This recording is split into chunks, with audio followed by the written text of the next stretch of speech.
Hello, everyone, and welcome to the Saturday edition of Gaarawarr's Guides. Today is Gaarawarr's Guide to the Companions of the Hall, as I just posted on Twitter. First D&D books I ever really read. I don't know that it was the first D&D I was ever exposed to. I think that was probably the cartoon. But, you know, this is weird. All right. So we're going to hop into a grand tour of the Sword Coast because, of course, where else are you going to find the Companions of the Hall? No. Looks like my green screen's acting a little weird. Hold on. Let me fix that first.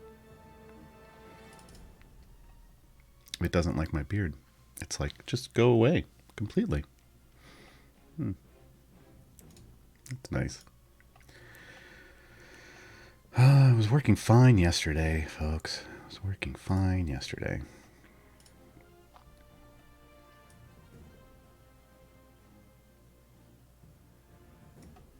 Yeah, that's better.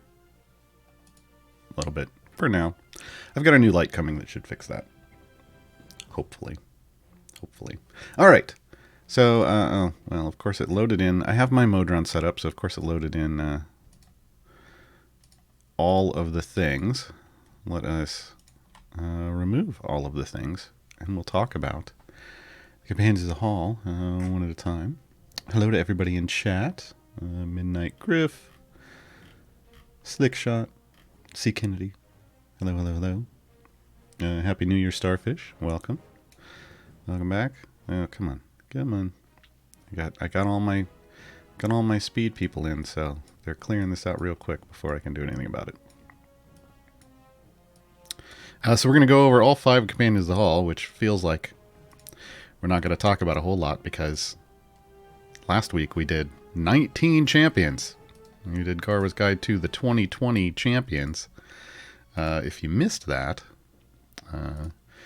that is up on the... You can find it here as a VOD still currently, but you know, better, go watch it on the CNE YouTube channel. I'm loading in some friends of the Companions here. But we're going to focus just on the Companions. We don't need anyone here.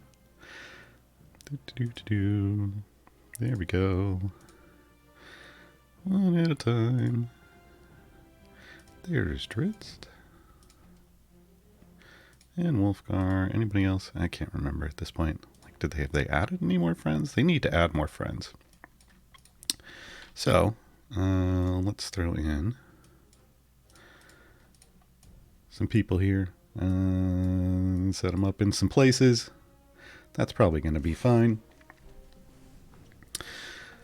So, starting off, the very first Companions of the Hall you're going to get access to in the game is the Bruno himself. He's got a few different things going on. I'm going to put him in the Pirate Bruno skin because Pirate Bruno are best Bruno. Yeah, so Bruno is going to be, he's sometimes called Tutorial Dwarf because that's who, if you aren't familiar with characters and you start playing this game, he's the dwarf you play with in the tutorial.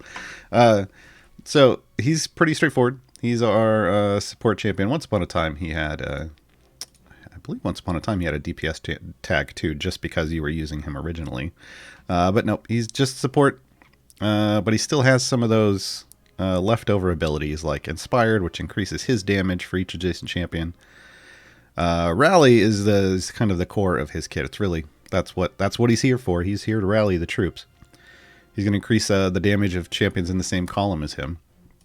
So you know that means like here he would do it for Regis. Here he does it for Dritz. You know, so he's pretty straightforward to place. And that's pretty much all you want to look for.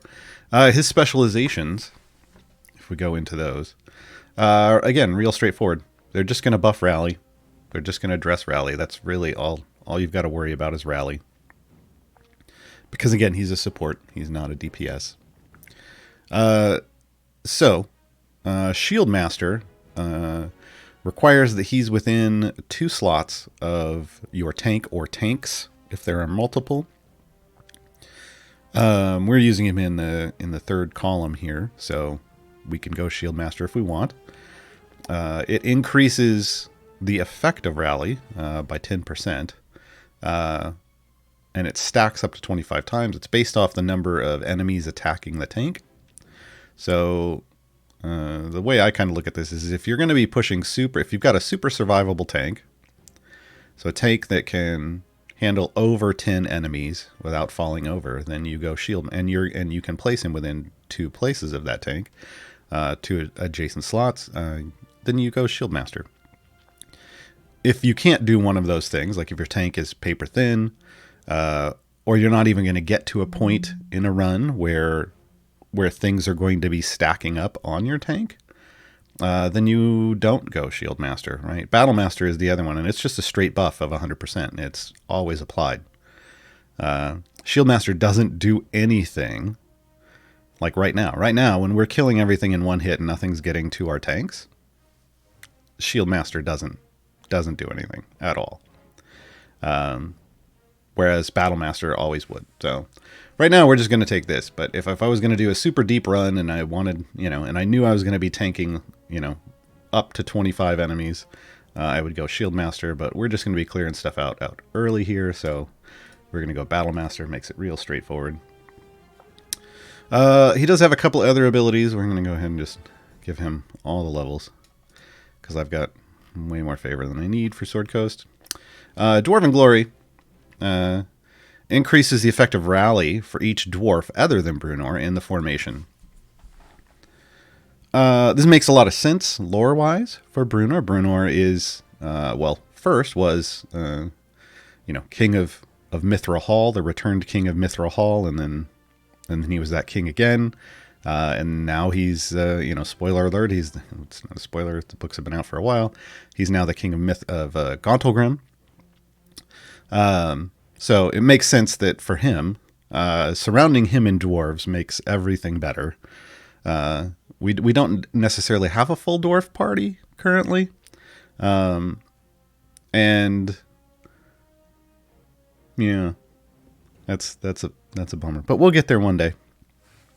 And then he gets all the way down here at 1,000, pretty deep in his kit. Bruno gets his long lost companions buff, which is kind of his. Some of the groups in the game, and Companions of the Hall is one of them, have kind of like a synergy buff that works if you've got more than one companion or more than one member of that affiliation, which is shown up here. Companions of the Hall, and it lists off who's in it. So Bruno increases the bounty of the Hall. This is their kind of group pool by 100%. This pool affects basically gold find, so that does make Bruno, in a very minor sense, a gold find champion. It also increases the effect of rally. Hey, there we are again. For every other companion of the Hall in the formation. So they're really trying to say, hey, you should run the companions together because it increases your gold find and it makes Bruno do more of what Bruno does already. Yeah, I mean, it makes total sense. And then lots and lots and lots of upgrades all the way forever and ever. So we're just going to go straight down through the slots here. To be clear, Bruno you get, again, he's one of your core champions. He's the first champion you ever get in the game. 3 of the 4 other companions of the Hall are event champions. Or started as event champions and may very well now be time gate champions because they came out earlier. And then we have a evergreen champion, which is Dritz. So they're all obtainable in the game in different ways. Bruno, obviously you get automatically. Dritz you can unlock by completing adventures in the Sword Coast. But then you're gonna have to pull the rest of the companions out of time gates, out of history. Which makes sense because these are canonically past versions of them. They are not caught up to the current state of the stories in the books. These are like snapshots of what they were in the past. And that's kind of, how the game works. Every character in it is a snapshot of them at some point in time. This isn't a game where you're set in a specific time frame in the Forgotten Realms. So keep that in mind. Regis. Well, hold on. What did I forget? I forgot something about Bruno. I guess maybe his ultimate. I guess we can talk about his ultimate. I forget about his ultimate because it's just It's just he jumps out and he smacks something real hard. And if you watch him, his regular base attack, he jumps out and he smacks something. But when he does it with the ultimate, he gets a little bit of a wind up, and you get that little red slash like he just did there. This gets used a lot because early on in the game, it's a fairly low cooldown. It starts out, I'm at 15 seconds, but this is when you have max items. It starts out like 60 seconds cooldown, so you tend to use it a lot. It tends to be a good chunk of damage early on, and then it becomes, one of the faster cooldowns in the game at 15 seconds later on. Regis, he's going to be our rogue halfling. Now, they say he's healing and support. We'll talk about that healing here in a bit. But treat Regis more as a support. This is the version of Regis who is very kind of scared and afraid and not necessarily, super wild. All right. First ability comes right off of his spec choices. He gets 2 spec choices. So his first one, Ruby Encouragement, either ahead or behind.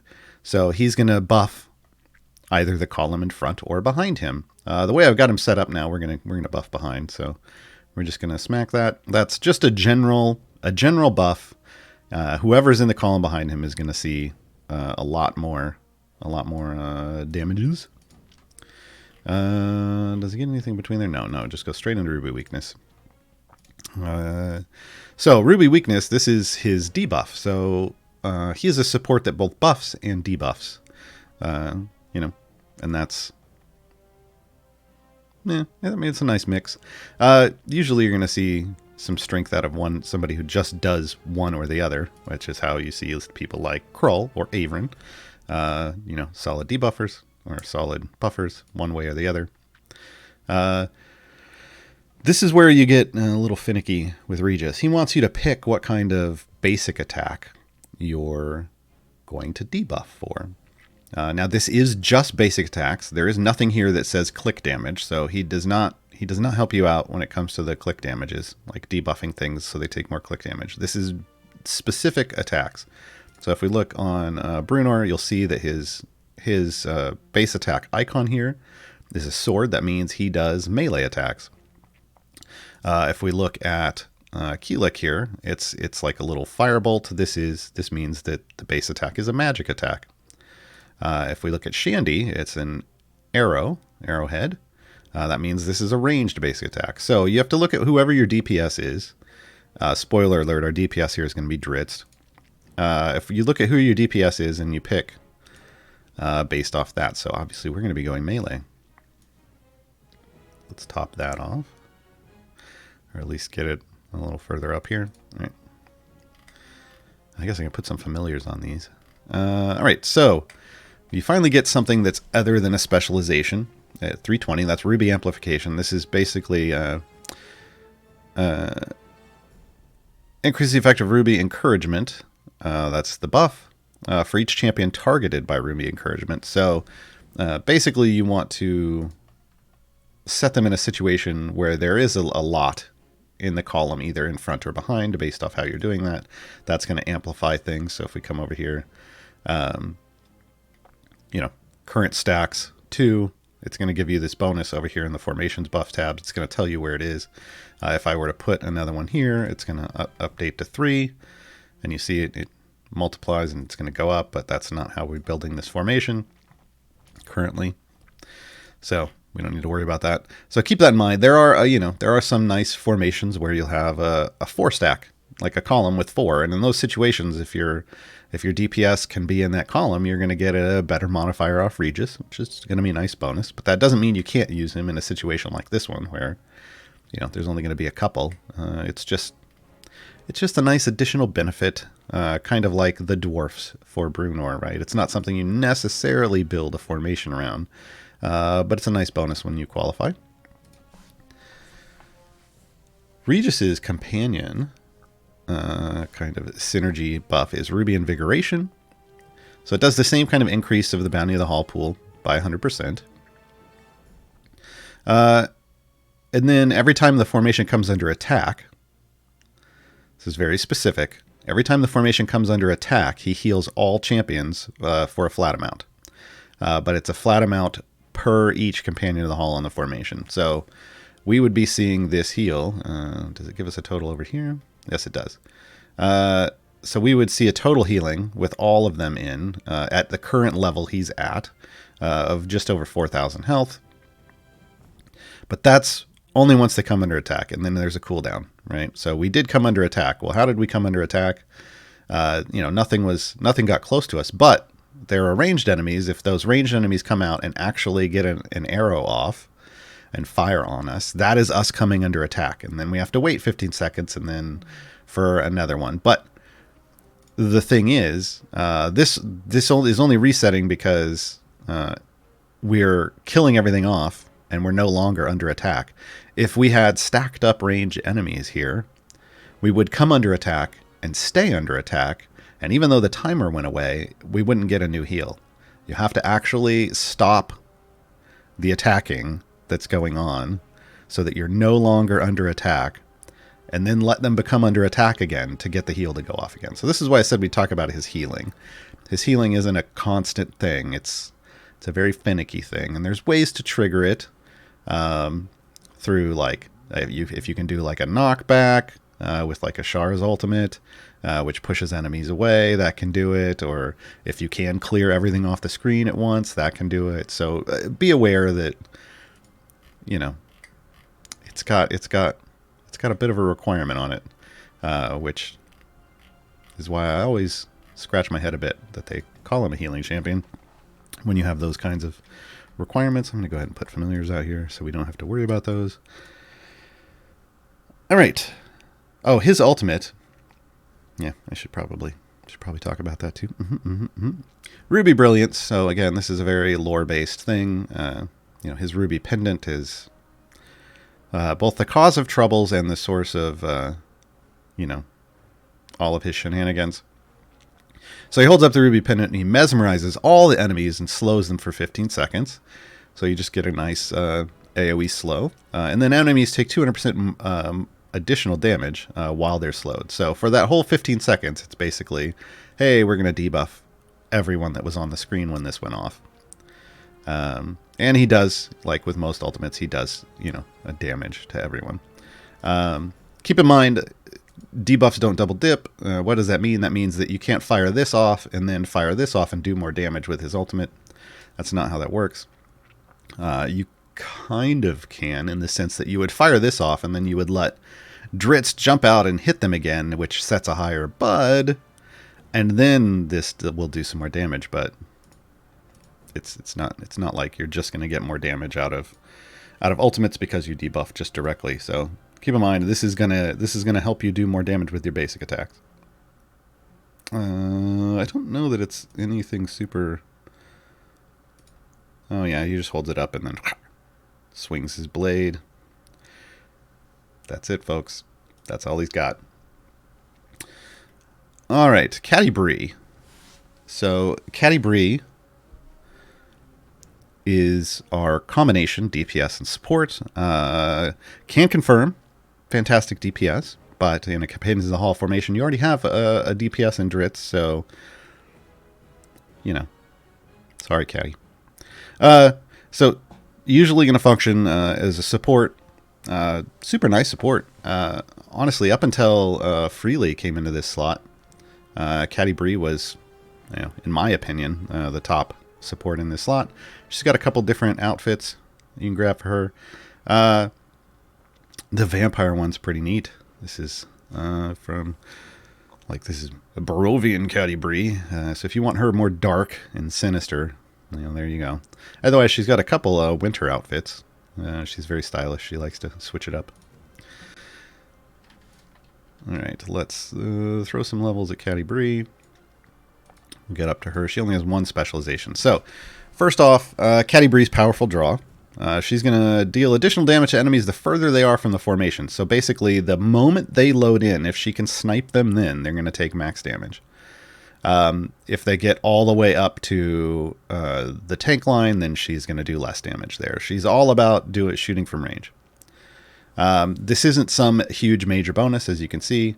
0% when they're 20% away from the formation, up to 100% more damage when they're at the spawn point. So it's just a nice little double damage bonus, which, hey, don't knock double damage bonuses, but it's not like it's going to get super amazing. It's just a nice little extra feature. What we really like about catti-brie is her critical hits. She is the only character that currently that has critical hits in the game. So her attack has a chance to crit for bonus damage. You'll notice this says 101.3% chance, which is like, well, isn't that guaranteed? Yeah, it is. But this is because we have lots and lots of item levels, and it's going to go up as we go along. So what happens when you get over that? Well, when you get over 100% chance, you get a chance to crit for even more damage. So the higher you can get her crit chance, you just keep scaling. The higher you can get her chance to crit, the more potential damage she can do, which is one of the nice things about her as a DPS. Super enjoyable. She doesn't work well with, say, Krull, because she wants to hit things. She's always attacking. You know, catti-brie shoots the farthest enemy with her bow. Well, anytime you have a champion that's only attacking the furthest enemy, like Jarl Axel, they don't work well with Krull, because Krull applies his plagues and his debuffs, but that takes time, and so those enemies are always going to be sitting on your tank and not the new ones that spawn in. So keep in mind when you're building a formation around champions like catti-brie as a DPS, that there are certain other things that are, you know, nice in the game to have in a party at times that, you know, aren't necessarily going to work with that. So this is one of the things you got to keep in mind when you're building a formation around characters. So critical hit is a big deal. We're going to talk more about it here in a second because it becomes an even more enjoyable deal. So critical hit right here is just about her, but we can change that in a bit. Mark for Death. This is her kind of her debuff. So when catti-brie hits an enemy, they take a bunch more damage from all champions. And if they get hit 10 times, they get stunned for 5 seconds. So there's a little indicator we would notice if we weren't just one-shotting everything, that just kind of ticks up on an indicator. It doesn't say they don't have to be hit by her 10 times, just hit by anyone once she's attacked them once. They hit by anyone 10 times, and then they stun, and that's it. It only works once. So you get that nice stun once, and then it's over with. Death March increases the damage of catti-brie and champions ahead of her by 25% for every marked for death enemy, as well as 25% for every enemy that has been stunned by mark for death. So basically, anyone that she has attacked at any point in time gets Death March on them, which is great. This is why you really want to have her, you know, if there's some way to make her shoot faster, which in Sword Coast formations, you know, certain placements, like all the way back here, is going to shoot faster. What's her cooldown right now is 4.55 seconds. If we move her into the middle, you'll notice it jumps up to 5.05 seconds, because there is a bonus for putting people in the back in the Sword Coast formation. So you would definitely want to place her, if you can get a bonus like that, you definitely want to place her somewhere where she can attack faster, because the more things she's hitting, you know, the better off your party is doing. Okay. Coming down to, Specializations. This is where she gets some modifiers. And this is what usually ends up being the biggest thing that gets asked about Catti, is which of her spec choices should you go with? Because, you know, right off the bat, it seems like, you know, there isn't a clear choice, but we'll explain why there is. So follow-up, when she crits, her next 4 base attacks hit for double damage. You would think right away, okay, well, this must be the DPS spec, right? Because she's the one that's doing, you know, if she's the DPS, then you want to make her do double damage more often, right? In the zone, says when Catti gets a crit, her attack cooldown is reduced by 1.5 seconds for 10 seconds. So let's make an argument here. If the more things she's hitting, the more things she's debuffing, and it's based off a crit, then the more time she's attacking, the more chances she can potentially crit. Which, when you get to a certain item level, you're basically guaranteed with that crit to be doing more than double damage. So there is a point where in the zone just becomes the de facto Choice. I mean, not only does it have one of the coolest icons in the game. Look at this. Let's see the skull. Do you see the skull in here? It's so cool. Not only does it have one of the coolest icons in the game, but ultimately you get to a point where if she's critting on every attack, then why wouldn't you do that so that she's always attacking faster and just critting over and over and over again for tons of damage? Well, you would. That's why we go in the zone all the time. But, you know, there's potentially a place where if you're using her as DPS, I mean, it's definitely the support spec, to be clear. But there's a point where it becomes just the spec you use all the time. You know, use it as you wish. I see a quick question. Will catti-brie's time reduction for in the zone stack? No. It just resets itself because it's on a timer. You get it for 10 seconds. It just resets the timer. Take them down is her synergy ability with the companions. So again, straight up gets that Bounty of the Hall gold find bonus. They all get this, but for different amounts. We'll see. Most of them are 100%. Dritz gets, I think, 200%.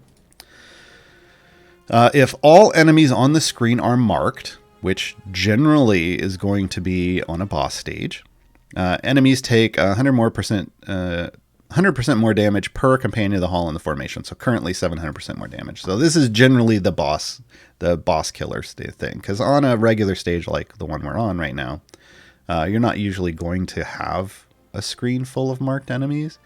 But sometimes you have. If you're at the point where you're not one-shotting everything, but everything's dying when she does stuff, then yeah. I do want to point out one more thing. If we watch when she attacks, if we watch when other people attack, they hit, there's this red damage number, right? Now watch when catti-brie hits, because everything is a crit for her. It's not going to be red. It's red if she doesn't crit, to be clear. And so you'll know there's an indicator. When she does crit, like right there, you'll see it. It flashes up real quick. It shows as a yellow golden color, and it also gives you a multiplier. We were looking at an X4 there. That means I'm getting a 4 times bonus on the damage coming off instead of just the straight crit damage, because my crit chance is now ungodly. Where is it at? Oh, it's not going to show it over there. 386.4% chance, right, for bonus damage. So, so I can hit a 3, I can hit a 4. It's pretty wild when it gets up there. So let's throw, hold on, I just got to double check. Sometimes I forget if there's something after their synergies, but no. Okay. And then now her ultimate is super awesome. That's the technical term. Catti-brie shoots 6 arrows at once from her bow, which would be cool enough on its own, but it gets better. Each enemy hit by her arrows can be crit by all champions using catti-brie's crit chance and damage bonus for 30 seconds. Super awesome. So this is how you can give crit chance to all the other champions in the game, if only for 30 seconds. So yeah, this makes catti-brie, just like I said before, she was, in my opinion, number 1 in the slot before Freely came out. Freely does a lot of work, though, with his crazy multiplicative debuffs. But I'd still say, depending on, gear, catti-brie might do better for you. But she's definitely, with that crit chance, with the ability to pass that crit chance off, she has the ability to really do some burst damage to stuff, or to help your team do some burst damage to stuff. So keep that in mind. Super fantastic. Let's fire it off here. See, everywhere. And those even crit, and then everybody after that. The problem we have here is everybody after that doesn't necessarily show the crit bonus, but they have access to it.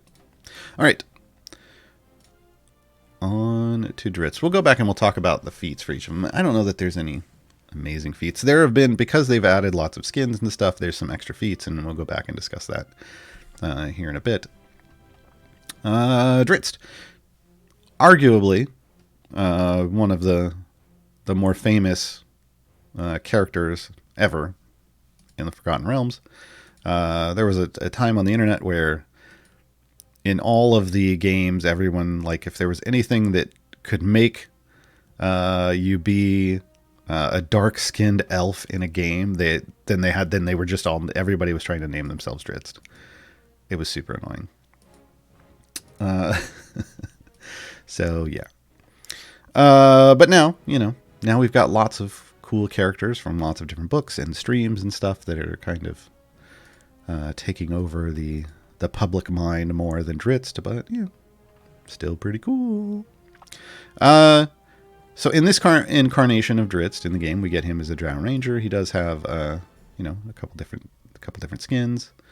I've got him in the Icewind Dale one because of course. His basic attack, he jumps out and he attacks with one of his scimitars, and you'll see it's cycles over here. So you can get Twinkle, nearest enemy with Twinkle, and then it's gonna swap over here to Icing Death once he can actually attack. There we go. Dritz attacks the nearest enemy with both of his scimitars. And then there's Icing Death. So he goes through 3. Now this matters because as we're going to see here in a moment, he actually gets some abilities. Hey, I'm streaming. That function based off what he's hitting them with. But first up, you couldn't have Dritz in the game without having Guinevere in the game. Guinevere is his panther companion from the figurine that he summons forth from the astral plane. For those who don't know, Guinevere is basically the the kind of heavenly personification of a panther, which makes them just like the panther, like the very best that all other panthers want to be. Dritz attacks have a 25% chance to summon Guinevere to fight by his side for 30 seconds.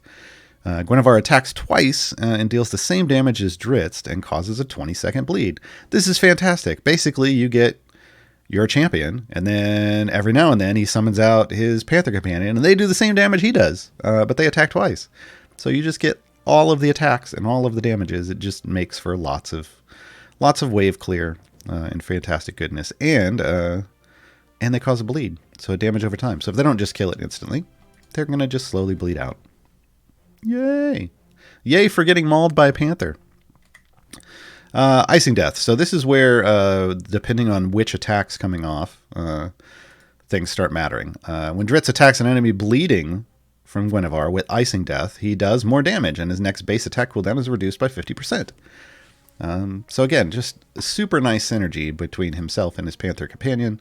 Not only is he going to do more damage because they've been, bloodied, but he's going to attack quicker off of that as well. Twinkle, when he attacks with Twinkle, when an enemy bleeding from Guinevere with Twinkle, he does AoE damage to nearby enemies. And the original target has a 50% chance to miss their next attack. So whoever was the base of his attack, and then the AoE goes around that, whoever was the base damage of that attack is going to miss their next attack. This works not only on regular enemies, but on bosses. And the most fantastic part is when you're facing a boss that does AoE damage to your party, because they just miss. It's like they summon this AoE storm onto your party, and it just all misses. It just all misses. It's not per character. It doesn't just miss Dritz, or it doesn't miss one person. It misses everyone, and it's just, they got to be sitting there going, wait, what? Like, I just called down a meteor storm, and it missed? Like, yeah. So basically, everybody gets a natural 20 and has evasion because of this effect off Twinkle, right? Pretty great. Now the companions of all synergy. Again, he gets a bonus. It says 100% here. I think it goes up later. We'll come back. We'll double back and see. It does 400% more damage for each member of the companions of the hall in the formation. So, he boosts his own damage. Again, that makes sense. He's the one that they're focusing on for DPS. All right, so spec choices. We can either go leader of the companions, which he is not, to be clear. CNE, how dare you? Leader of the companions or Drow Stalker. The leader just ups the Bounty of the Hall bonus. This is how he gets he gets more on his gold.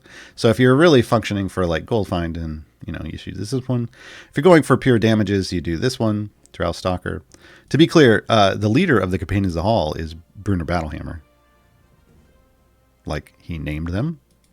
They're called the Companions of the Hall because he was leading them off on an adventure to go find Mithril Hall. Come on, lore nerd. That was me. Actually, yeah. Okay, so there we go. Now he's just all about the damages forever and ever and ever. If you do choose the other option with the gold find, this is going to be boosted up to 200%, and you get a nice healthier chunk of gold find, which is, he is still kind of can be someone, if depending on who you have in your who you have unlocked. You may still be using Companions of the Hall for your Azaka farming to boost gold find. You would go the left spec with that. And arguably, if you're a newer player and you're not able to get him all the way to the soft cap where there aren't any other upgrades, arguably, you can go gold find because gold equals power up until the point where it doesn't. So, if you haven't reached the point where it doesn't, then just go the gold find spec. It works. It works just fine. His ultimate is Whirl of Steel. He's going to jump out and just attack everything around him. And he just starts attacking until he doesn't kill an enemy in one hit. And then he's a sad emo Drow Ranger. Oh, well, that was bad timing. There we go. Boom. Boom. Well, he would jump all over the screen if there were more things all over the screen. But there's not, because we're all killing them real super fast. All right. Wolfgar. Wolfgar's our big barbarian boy. He is our tank in this setup. Don't be confused. Just because Bruno has a shield doesn't mean he's a tank. We'll talk about it. He's tanky. We're going to talk about the feats. That's why I said we're going to come back around. I'm giving you the base information here. We're going to come back around because you can modify Bruno a bit and let him be a little bit of a tanky boy. We'll get there. Barbarian Smash. Wolfgar smashes the nearest group of enemies, so he's attacking groups at a time. I mean, if there's only one enemy, he's not going to discriminate. He'll smash them. But he does an AoE basically. 40% chance to stun them for 5 seconds, and we can modify this number. So he can go out and basically he helps himself in terms of survivability by stunning enemies so that they can't attack him. Clan Geddon's Will. Because remember, Wolfgar and catti-brie, lore nerd coming back up, adopted children of Bruno Battlehammer. So they're both very much effectively just dwarves in spirit. Yeah. Although, Wolfgar also very much reps his barbarian clan. Clan Geddon's Will. If Wolfgar stuns 3+ enemies at once, he increases the damage of everyone for each stunned enemy. But this is additive. That's important. Things get broken when it's multiplicative, which would make Wolfgar wild. But it's additive, so it's just nice. Multiple attacks can stack additively, but each stack expires separately after 15 seconds. So, paying attention to this when it's over here, when that kind of stuff happens, is important if you're trying to track and get like super big spikes. Doomathoin's Will. If Wolfgar stuns a boss, he gains temporary HP. So this is a self-shielding mechanic. It's based on the boss's percent health remaining. So at 100% health remaining, he gets 200% max HP shield. So it's I'm pretty sure it's the weakest self-shield that a tank has in the game. Because other self-shielders are tanks like Ayla and Tyrell. And theirs is based off like the number of enemies on the screen that have certain things happen to them and can stack up to 100 times, which ends up giving them like 1,000% of their health shields. Wolfgar is just going to give you his 200% max. He's going to give it, you get that right at the beginning, and then as you whittle that boss down, he's going to get less and less of a shield, which is kind of counterintuitive. Because the longer the boss is alive, the more damage the boss is doing. So it's nice. It's a nice bonus. Don't knock it. Shields are great. It's just not. It's not necessarily as super effective as you might have heard self shields are for other champions. King of the Elk Tribe. This is his health share. This is him repping his barbarian wildness. But this is just the health share that goes out to everybody. Every tank that I'm aware of has one of these. One of them is restricted to a specific specialization path, but you know, they all do the health share thing. That's just part of what it means to be a tank in this game. Morden's Will increases the damage of all champions for each enemy attacking Wolfgar. So this is the other part of what makes him a tank. Technically, whenever you have a tank role, you're looking for something like this, like the health share, and you're looking for something like this, where there's hopefully a stacking buff, basically based off how many enemies are attacking.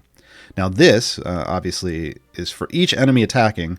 Unfortunately, it doesn't make a comment about enrage stacks, so that's something that I would have to double check. But usually it's going to call out if it also does enrage stacks as well.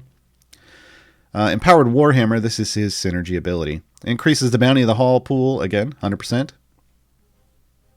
You should be noticing a pattern here. Increases the chance for Wolfgar's base attack to stun by 5% for every other companion of the hall in the formation. So that's how we're up to 40%, right? So if we were to pull out other people, if he's the only one in, it's a base of 20%, right? So we're also going to do some reviews of how these buffs change when we're swapping people in and out for the gold thing, but we'll do that in a moment because it's a little confusing. I actually submitted a ticket to C&E to have them explain that better. I was hoping I'd get a response back before this show. I didn't. So we're just going to have to wing it. Smash and Grab. This is his armor-based shenanigans.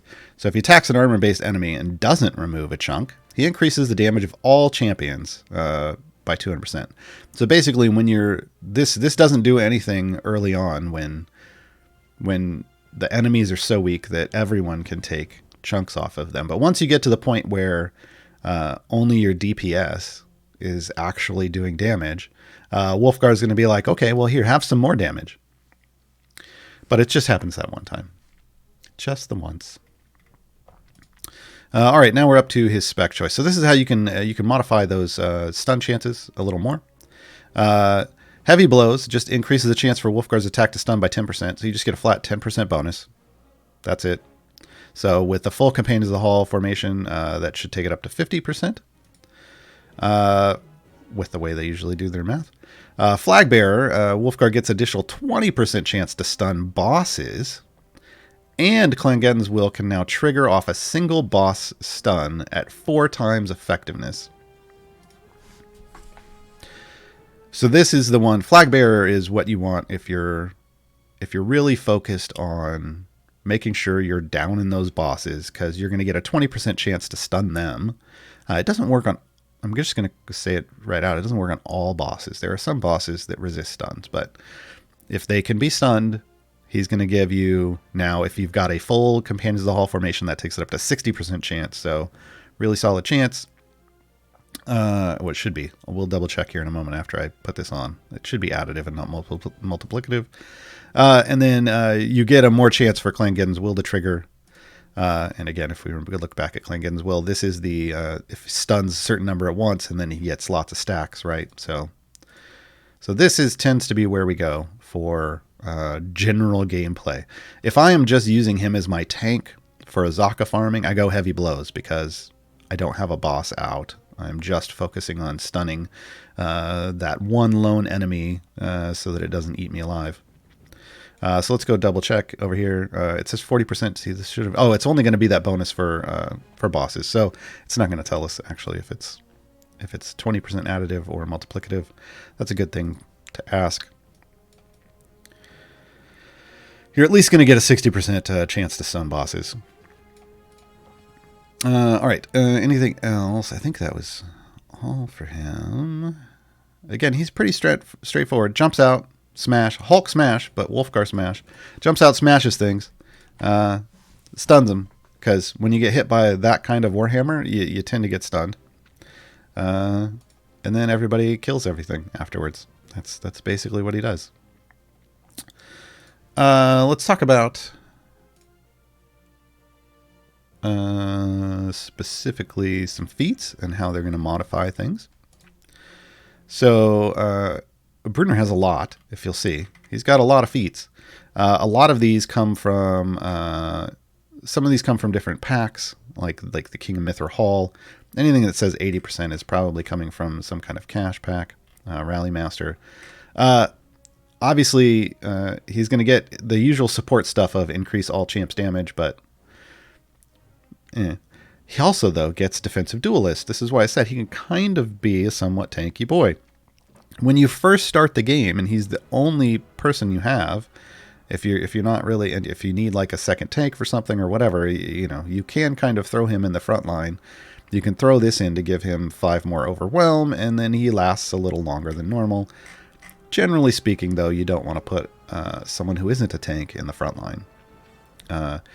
There have been variants, like super hard variants, where I have totally tanked with non-tanks because I just couldn't get to that point, and having Bruno be slot 1 and be able to tank up to 10 things, super effective. So there are situations where you might use this, but just know that it's a very niche thing. For the most part, you're gonna want something else. He has some stat feats. If you'll notice, Wisdom, Charisma, and Strength. If you'll notice, I have the Wisdom one in. Why? Well, there's a certain character in the game called Narak, who buffs only people who meet his Wisdom threshold. And when Azaka farming, that means that that Narak would buff Bruno, specifically would buff Bruno's gold find, and that's what we want for Azaka farming. So I currently have him set up in a kind of an Azaka farming setup. If I were going for just pushing, I would just go all in on Rally, like this, 80-40. King of Mithra Hall is neat. It affects that Dwarven Glory ability, but that's for bonuses to if you have lots of dwarfs, and we don't have necessarily enough dwarfs, in my opinion, to necessarily make me want to use this.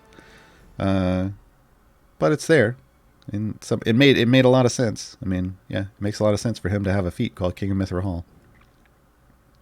Yeah. So he has lots of ways to adjust stats if you need it, to qualify him for certain variants or to qualify him for certain buffs. So he's got a lot going on. I'm going to put this back to Wisdom so I don't forget on my next Azaka farm. Regis, I guess I could have just left that on the feats tab. Again, he gets his damage all champs because he's a support. He also gets the Ruby Invigoration, which is the healing thing. But again, like I said, that healing is finicky, to say the least. If you're able to set up a formation where you're going to be able to manage that, great. Or if there's just, it can come in handy. We'll just say that. It can come in handy. So keep in mind that he can boost his healing. But otherwise, these Ruby Encouragement ones are great. If you don't have the purple ones, Ruby Reflection is nice for the weakness. Ideally, you'd run Reflection and Blindness, right? So you'd maximize his buff and his debuff. But right off the bat, like, even if you just get these two are a great combination. So all champs damage and the Ruby Encouragement. But ideally with him, it's pretty straightforward. You're targeting Blindness and Reflection. That's what you would want. And these purple ones came out of packs, but you don't necessarily have to pay it. When I say packs, it's like a cash pack. Like, see, he's got his stuff here. Usually they come out of packs or some kind of other reward like that. But when they do that, they always give you the option to buy them with gems. Obviously, it's a lot of gems, 50,000, but at least there's that option, right? Moving on, catti-brie. Catti-brie, hey. Okay, so because she's a DPS, she gets her self-damage feats. And then she's also support, so she gets the generic all champs damage feats. She's also going to get some stat feats, strength and charisma. Again, maybe they qualify her for a buff, maybe from someone, or maybe they qualify her for a variant somewhere along the way. That's what generally you're looking at these for. But, shoot into Death March and Usually Death March and Inspiring Leader. I don't remember why. Oh, I have her strengthened because I was qualifying her for a variant. So there you go. But, you know, look at that, folks. Trained in the North. Yes, she was. 120% potential. You know, she gets this one base 60%, and then there's 120%. So you could technically, if you were going all in on catti-brie DPS, you can give her a 120 and a 60. Just straight up. All the damages for her. That's why I do so enjoy her as a DPS, but I don't use her as a DPS much anymore. But she is great in certain situations, and specifically, there is a variant where hordes of chickens, I think it's abyssal chickens, run at you, and they're all armored. The zone requirements don't require you to kill them, though. So doing that variant with catti-brie and just a survivable tank means catti-brie just picks all the easy kills off the background, and all those armored abyssal chickens that would normally take forever to get through just are ineffectual because they don't need to be killed. So keep that in mind. I love catti-brie for that. Whenever I have to do that, that's where I go for. So there are things like that out there, so keep that in mind. That's when characters like this could be fantastic. Dritz, if you'll notice. Can you tell I use the companions a lot for gold find, folks? I've got his gold find stuff slotted, because why not? He has self-damage, though. He's got the 30 and the 60. And then he's got his 120 down here, Hero of 10 Towns. This comes from the Icewind Dale pack, I believe.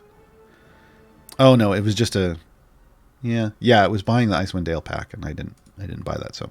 Yeah, otherwise you get it for 50,000 gems. He's got a stat feat and keen mind for intelligence. But usually if I were running, we would go Drow Leadership.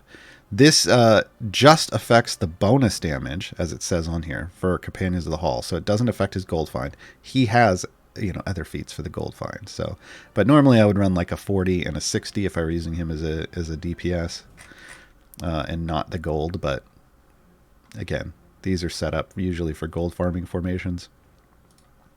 And Wolfgar can become the tankiest of boys, basically, with his stuff. So he does have self-damage. Why does he have self-damage? Because once upon a time, Wolfgar was DPS tank support. And they kind of took that away. So now he's just tank support, but he still has this holdover with some DPS feats. So he can increase his health. He can increase his overwhelm. So like by throwing this in, I get him up to 25, and then I tend to just give him the 30% health so that he's got a mix of health and overwhelm. But he does have other feats that affect stuff. Like here's Morden's Will by 80% because he's dwarven raised, and if we look, that's the all champs damage. All companions of the hall damage. So if you're running a full companions of the hall formation, that's a possible feat to be used. And yeah, that's all of the companions.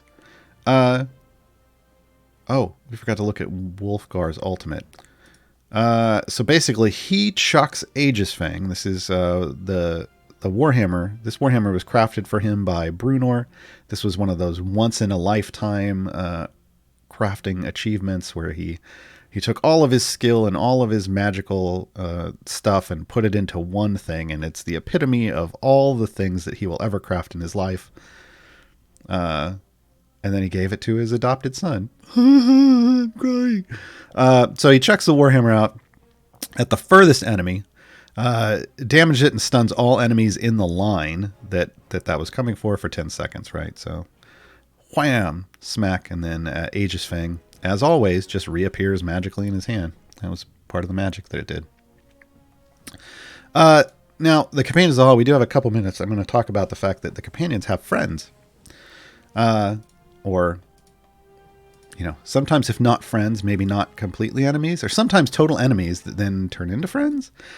Speaking of, Artemis and Trary, right? So Artemis is kind of the counter to Dritz. Like he is, where Dritz is good and trying to be good all the time, Artemis just originally, just gives in fully to darkness and can fight Dritz. Like they fight each other, in most cases to standstills, but occasionally Dritz comes out ahead. That is kind of the original stories. Things change.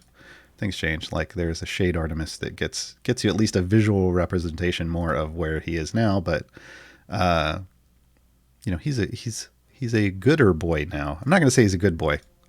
He's a gooder boy than he was before. And friend of the Companions of the Hall. I don't believe. So he doesn't have any synergies. Oh, which reminds me, I missed one. But the way you know this is because he's kind of got some kind of interaction with them is right here in his Spec Choice.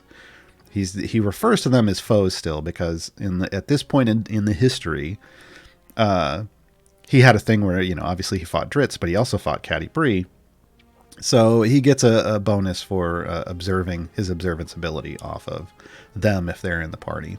And that's kind of his thing in this regard. I forgot we've also got Plant Me King. Jarl Axel, though, is also a friend or non-enemy of the Companions of the Hall. There isn't really anything in his kit that necessarily points that out, but that is something to keep in mind. If you're just trying, lore-wise to decide what's going on. Point, though, our friendly battle rager. He is a friend of the Companions of the Hall. He is basically one of Bruno's bodyguards. He's ahead of a group of battle ragers, but he also basically is kind of I guess the most willing person to throw himself into battle and die for his king. All dwarfs will. All dwarfs will throw themselves into battle and die for Bruno. Point just tends to be harder to kill than the others, so he gets to do it more often. He actually does get an ability in the game. Where's it at? Friends. I got to get past this, I guess. Okay, hold on. He gets kind of a Companions of the Hall adjacent type buff, where he gets to contribute to the pool. There we go. Bruno, me king! Increases the effective count 'em off and by 100% and adds 100% to the Companions of the Hall gold find pool as long as Point is adjacent to a member of the Companions. So in that sense, he basically is companion light. He does get to contribute to the pool, but he isn't a Companion of the Hall, folks. There's only 5. And Bruno's the leader. CNE. Deal with it. So yeah, I'm not missing anyone. I want more people in the game that are friends of the Companions of the Hall. I think I saw some names getting thrown out in chat, and we'll talk about that later. But I would love to see more of the people from those stories show up, because I think not just because I like those books, and I've got if this green screen wasn't here, you would see my bookcase, and there's an entire shelf filled with every single one of the Dritz books. I am fully caught up. I own them all. Obviously, I like that series. I think it's neat. But there are a lot of interesting champions that would bring interesting things to the game. We'll probably talk about that a little in the Q&A portion instead of this. So yeah, that's the Companions of the Hall in a nutshell. Basically, there was one more thing. No, there was one more thing I was going to talk about. Let us remove people so we can talk about this weird math. I will tell you what the ticket I submitted to CNE was, the gold find math, right? Do we get it over here? We do. Okay, long lost companions. So they all say they increase 100% multiplicatively. So having one in either, it doesn't work if he's the only one in, so you have to bring someone else in. And then we come over here and we look, and hey, 100%, right? But current of the Battle Hall, that's for rally. And current Battle Hall now 300%. Well, what? He added 100% to the pool on his own, and then there's supposed to be another 100% multiplicatively. This is where math in the game gets confusing at times, because usually if you have 100% and then you multiply it by 100%. It comes out to different numbers. So this is going to bounce up quite a bit. And if you'll note, we start off... here, we'll do it here. Because we need a tank. So we start off 100% with 1. We go to 300% with 2. Let's throw Regis. And now we bumped up to 700%. And then we're going to put catti-brie back in. And let's look at her version. Now we're at 1500%. And then we get Dritz. And now, bam, we're at 3100%. And then if we throw a point in for good measure, and we check that out again, we're at 6300%. So there are points where it makes more sense. And points where it isn't necessarily straightforward. So what I'm going to tell you is just look at this number. Don't look at the math. Just look at this number. This is the bonus you're going to get.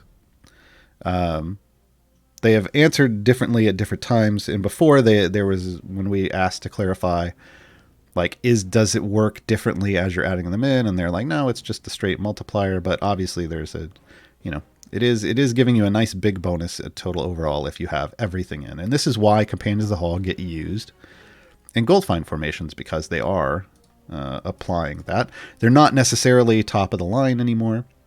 There are a lot of other crazy Goldfind bonuses out there that are bigger. So depending on who you have, you may very well still use the Companions of the Hall and Point. Like all of these, along with, like, you would throw in, oh, that was dragged into the wrong spot. But you would throw in like this, and you'd have your Azaka out, and then you'd throw in like one other person that has, Goldfind, which could be like an Omen or, Krull is the big one, right? So, this could very well be your Azaka farming formation. Maybe not necessarily looking like this, but, Azaka farms are going to look a lot different. But, Companions of the Hall, at one point, were the key to an Azaka. Kind of them and Jarl Axel were the key to making Azaka farming super profitable. Now, not as much, but, you can still do it depending on who you have. So, we're going to take a small break while I drink some water and let my voice be calm for a moment. And then I'll come back. Jay has been pulling all the questions you've been putting in chat that are relevant to the discussion, and some that even aren't, because that's how we roll. I'm going to go through and I'm going to hit all the relevant ones to Companions of the Hall first, and then we'll do just general Q&A. So I'll be back momentarily.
All right. We are back. We are back with questions. Yay. Yay, questions. And I'm going to kind of hit this last one first because I saw it come in and I was all like, oh, that's a good question. Does Dritz left spec ever outpaces right spec in terms of damage if you're running enough Companions of the Hall? So it does say increases the amount of Dritz Bounty of the Hall bonus by 100%.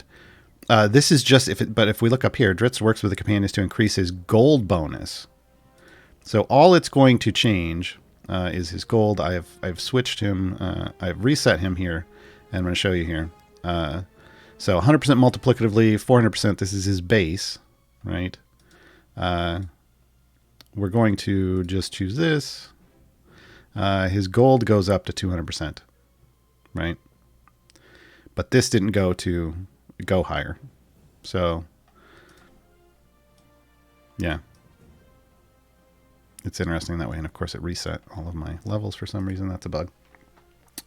Yeah, so it's the left spec is all about the gold. And honestly, early on, I think I find the gold to be more important than the damages. The damages is only if you know you can hit soft cap, which is here where there's a circle with a line through it. And you're not going to be using him for, gold farming, then you might just go pure damages just to do as much damages as possible.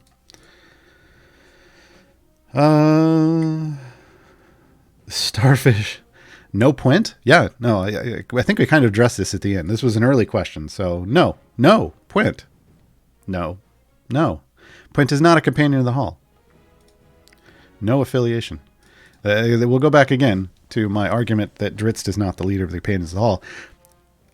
Bruno literally named them the Companions of the Hall because he tricked Dritz into going on. He was gonna leave on his own and go search for Mithril Hall, where his family home, and retake it, right, for the glory of Clan Battlehammer. He tricked Dritz. Sneaky dwarf.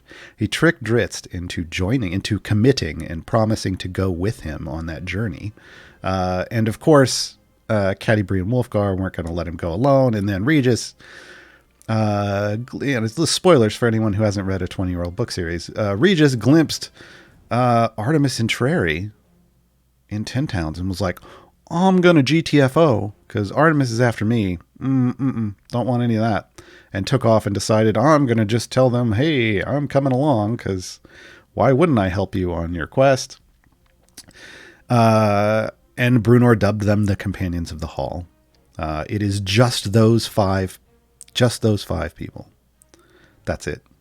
They did not run into Puent until much later. Obviously, they did not necessarily mess around with Jarl Axel at any point in that time. They did not mess around with Artemis. Everyone else came along after they had already been dubbed the Companions of the Hall. So Companions of the Hall are just that group of 5.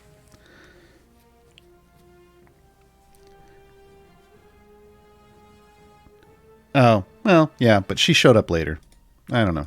They get that whole group. Someone's saying she left later. That's fine. That group is still the canonical Companions of the Hall are those 5. That's the 5 that were together. That's the 5 that technically went along for the journey, whether right away or afterwards. But Puent came much later.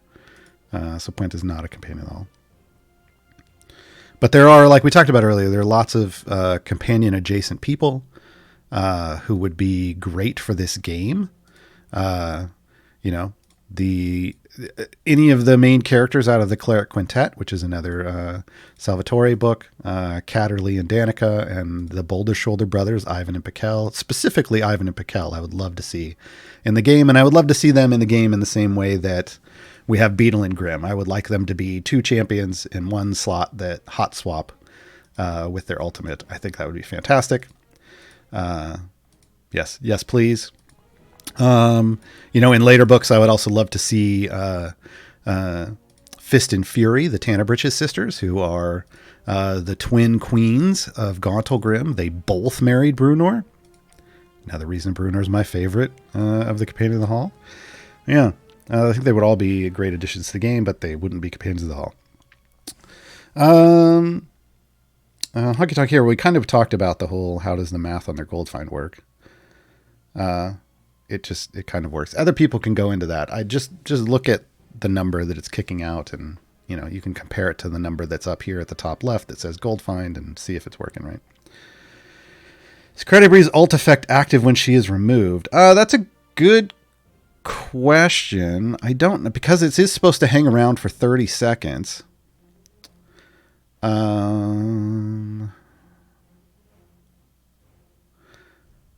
That's a good question for CNE. I have never really considered that because I've never really thought like I'm going to shoot off her ult and then pull her out. I don't do a lot of hot swapping like that. So I don't know. Yeah, how about Ivan and Pakel as new friend? Yeah, yes, please. Let's see, how much more? My Wolfgard gets overwhelmed sooner compared to my other tanks. Yeah. I'm wondering if he's the kind of champion that gets better with more blacksmithing contracts. So here's how you... Let me hide all the familiars out of the way here. When you're thinking about dumping blacksmithing contracts, you're going to look at what bonuses are provided, right? So he gets a damage all champs. He gets a health. This is the one that would make him tankier with item levels, really. Clan Geddon's will, Morden's will, and then he goes into ultimate stuff, right? So if we look again, Clan Geddon's will is his stun. And Morden's will is damage for stacking enemies. Those aren't necessarily going to make him tankier. Like I said, to make him tankier, you swap in feats. You get his overwhelm up to 25, and you give him 30% more health. But really, because his shield is only going to be that limited to that 200%, he's just not necessarily going to be as tanky as some champions. You're also going to want to look at the health amount, like his total health amount that he is, and compare that to other champions. I haven't done a tier list for tanks yet, and health is one of the factors I would factor in if I ever get around to that. It's supposed to be on my list for 20 and 21, but I hate tier lists. So I may just say, you know what? For my mental health, I'm just not going to make them anymore. We'll see. I don't know. But that's one of the things you want to factor in because in this game, health and overwhelm are kind of the key. But really health and the ability to have, self-shielding at outrageous amounts is at end game the major key. So, yeah.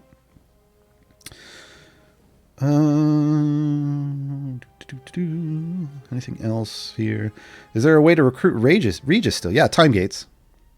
Yeah. So, yeah, older guides will say, "Oh, he's in Midwinter," but he's not anymore. If we go to time gates, you can recruit every single champion in the game with a manual time gate. So using 6 of your tokens, and you can pick from anything. Regis is right there. But yes, I mean, well, and that's not what I want. I want achievements. If you're trying to come over here and look at who's available in what event, this is how you read the achievement log. The very first champion is a year 1 champion, and that would have been Regis. And yes, he was part of Midwinter for the first 3 years, but there are only 3 champions, the 3 most recent champions available in an event. So now in Midwinter, that means you get Cthulhu, you get Morgaine, and you get Talon. So if you want to recruit Regis, you have to do a time gate. Or you can buy one of his skins from the shop, and that will unlock him. Yeah. So anyone that was a year 1 champion, and now certain year 2 champions also qualify because we've already passed their event.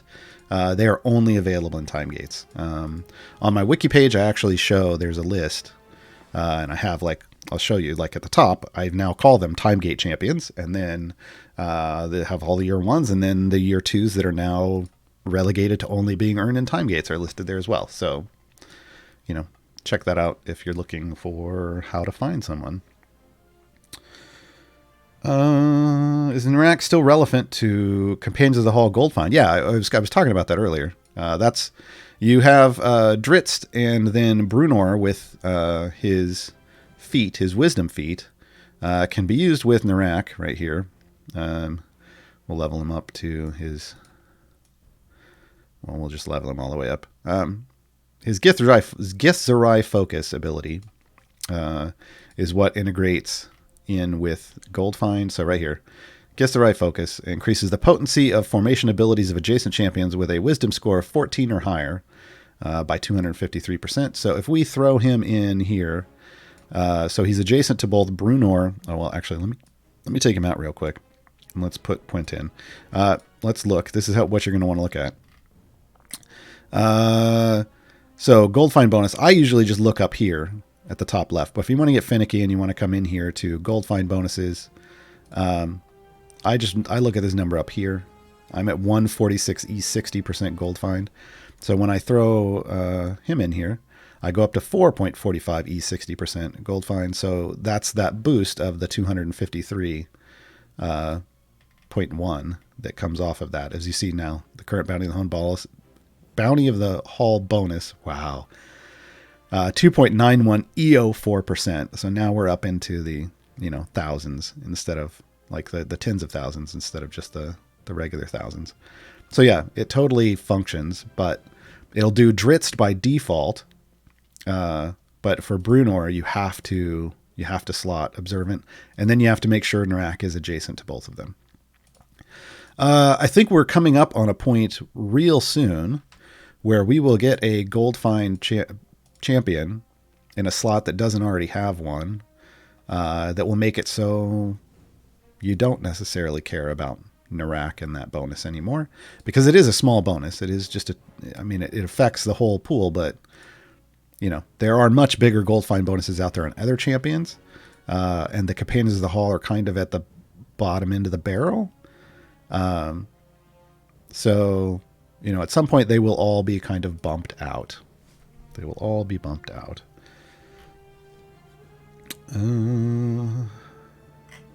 Okay, I'm going to go back now. I think that's all the focus stuff. So let me go hit the stuff that doesn't necessarily have to do with the Companions of the Hall.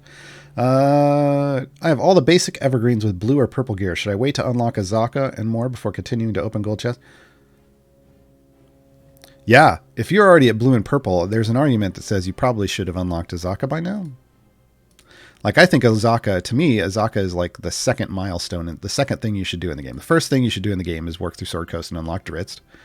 And then you once you unlock him, you just jump over to Tomb of Annihilation and then just smash through all of Tomb of Annihilation, all the storyline adventures, and then whatever variants are required to unlock Azaka. And then just smash right on through and unlock Dragonbait right after that. And at that point, you're basically, you'll be maxed. By the time you go to unlock Azaka, you should be maxed on all of your blessings there and have Azaka unlocked. And yeah, that might be when you're in blues with a couple purples, but yeah, I think that's how you basically, if you're trying to play through the game efficiently, yeah, Azaka should be at least second on your to-do list. So if you don't have if you don't have Azaka, you need to either just go get her immediately, if you have that kind of power, or you need to make that your next goal. Any tips on setting up an Azaka farm? My formation tends to either die or kill all the enemies at once. I did a whole guide, one of these guides. Gaarawarr is a guide to Azaka. It is up on the CNE YouTube channel, so you could find that in the playlist for the general Gaarawarr's guide playlist is where you'll find all of these more focused episodes. There's also a Gaarawarr's Guide to Everything playlist, and there are a couple of Azaka farms in there, but they're older. So I would just go straight to Gaarawarr's Guide to Azaka in that playlist. I talk about all of that. In terms of keeping your tank more survivable, again, my tank is currently Wolfgar. There are some changes with Freely now that, maybe you'll use somebody else, but I still kind of use Wolfgar. And I tend to keep, there's some shenanigans you can do with like Havilar to slow down someone so that they never touch your tank. But I tend to just leave Calliope in and not use Point. And Calliope just shields my tank and my tank stays alive so that the Mimic or the solo enemy, whatever solo enemy I have, doesn't eat my tank alive. That's important.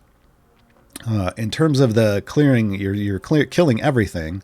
That just means you haven't pushed far enough. That means there's more meat left on the bone of your deep push, and you should be able to go further. You're going to have to figure out how to do that. Yeah. How many hours do you have to put in to be this good? Not a lot. I mean, I know a lot of information because I've been writing guides for the game for, what did we figure this out? 3 years, 4 months that the game's been out. So 3 years and 3-ish months I've been writing guides for the game. Well, probably actually 3 and 2 months. I didn't write a guide for the very first High Harvest Tide, but I wrote a guide for the event after that, and I have every single event since then. And then I made Champions guides, and then I made some new player guides, and yeah, they're all over there. There's like 80 plus guides on my wiki page. But you can get all this information, comes from the game, and then it's just learning. I mean, I think all the resources are out there. That's kind of why we do these streams, is so that we can provide, even before C&E picked us up, like Mars and myself were doing streams on our own channels where we would answer questions for people and kind of get this information to you. But we've always, us and lots of other members of the community, answer questions on the Reddit and in the Discord constantly to try to get you information. My big thing is I just want to provide you information, not necessarily sometimes I will say, here's how to do this, but generally I just want to say, here is the information and here is how things work. Go out and make informed decisions about how you choose to play the game with that information. I like to give starting points because, like I said yesterday on the stream, I don't want to give you fish. I want to teach you how to fish, and then let you go, fish to your heart's content, right? This is not a question, but Jay wanted me to read this comment. The soothingness of your voice is only eclipsed by the epicness of your beard, kind sir. Thank you, Sasa. Appreciate it. At least my voice isn't too raspy today. Last week it got there towards the end. Does Minsk's favorite enemy only work on Minsk, or is that global? So Minsk's favored enemy, when it's out, let's get him out there. Where is he at? Here he is. I'm going to have to get to a different level. Let's go humanoids and find some humanoids. Is that, I can never remember exactly what level that is. So let's say 18 maybe? Let me find some humanoids.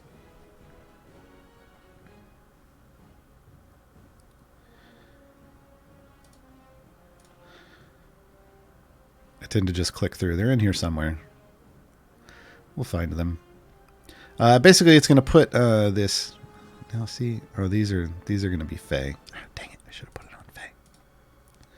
Do I need a boss for a humanoid? I probably do. Womp womp womp. Let's just respec him. Are these beasts? No, God, those aren't even. I'm horrible at this game. All right. No, these are the types of things I don't keep in my memory because I can always just go look it up. Fey. So, when you put out favorite enemy for a type, you'll see that underneath the enemy, if it qualifies, it's got this big red circle with a red skull in it, right? Anyone that hits that enemy is going to do damage based off his favorite enemy bonus. 13 for humanoids. Figures. And I jumped 13 because I was like, oh, no, it's not 13. So straight up for his favorite enemy, that's how that works. However, he gets another boost, overkill. So this is his, like, I do more damage myself is overkill if he hits a single enemy. But then also Legendary Slaver gives him more damage against his favorite enemies. So he does have ways as a DPS to do more damage himself, but his favorite enemy is for everyone. Everyone. It does mean that, he's not necessarily the greatest support because he's going to get his favorite enemy really is his big support feature. And it's not necessarily going to do a lot. Dang it, they are at 13. Hate myself. They're not necessarily going to, if you get to a level that isn't his favorite enemy, you're going to end up walling there because you don't have it. So sometimes favorite enemy can be nice. But when you get someone who has a more consistent buff that's on par or better than that, even just on par with it, but it applies it to everything, that ends up being better. Do speed pots affect offline mode? That's a good question. So offline mode is supposed to be 1 area per minute. Speed effects from champions don't function into that calculation. Some people have done some experimenting in the past. I haven't seen them talking about it recently. Some have done experimenting in the past with like your secondary party that's in the background that's supposed to be running in offline mode, and have said that some potions seem to affect it. But I've never attempted to try it because it's not necessarily speed effects aren't necessarily supposed to work currently in the background. So if it was working, that was kind of bug adjacent to my understanding. Yeah, we may see things change about that in the future. We don't know. I don't know if they want to speed up background progress at all. Like, I think everything they've been focused on doing with multi-party mode is to make sure it's working consistently and in the way it's supposed to work, because early on it did not do one zone per minute. Some people were lucky if they got one zone every 10 to 20 minutes because of, some background issues. But yeah, I'm seeing someone say, Dylan said epic potions are supposed to work in the background. Epic potions do, except for speed, supposedly. Again, if you test it and it seems to work better for you, I mean, you would have to do some serious tests. Again, I saw some people who were consistently trying to do tests with timers and stopwatches and going to specific levels, but I don't know what came of that. Which is the efficient way for farming tokens without scrolls? There is no farming tokens. Like event tokens, these, which are gift boxes right now. You don't farm them. They drop once every 25 seconds off something you kill. That's it. There's no farming. It's all time related and it's server side, so it's not affected by speed potions. And you can have multiple parties going, and it's once period. You don't get more because you've got multiple parties. So the only other way to get more event tokens, well, there's two ways. One, you can start off with one of these has. Oh yeah, it was that one. Oh, I'm good. Start strong. The tier 4 global gives you 2,500 more at the beginning. Otherwise, oh, now my voice is going. Otherwise, you pop bounty contracts. That's it. Do you think VRE from Acquisitions Incorporated will ever be added on? I don't know. I think it'd be cool. I think we've talked about this before. I want VRE added, and I want his ultimate to just be called like Chandelier. And I want it to drop no matter what map you're in, no matter what background. It doesn't have to be inside. It can be here in the middle of hell. I want a chandelier to drop from the middle of the thing, like this just ornate, gaudy crystal chandelier. Then I want him to jump up, swing off of it, and land and just do insane amounts of damage to the enemies. For that reason alone, I think VR needs to come to the game, because that would be the best thing ever, because that was always the Pat Rothfuss bullshit was... They would get into a fight, and he would turn to Chris Perkins, and he would go, question, is there a chandelier in here?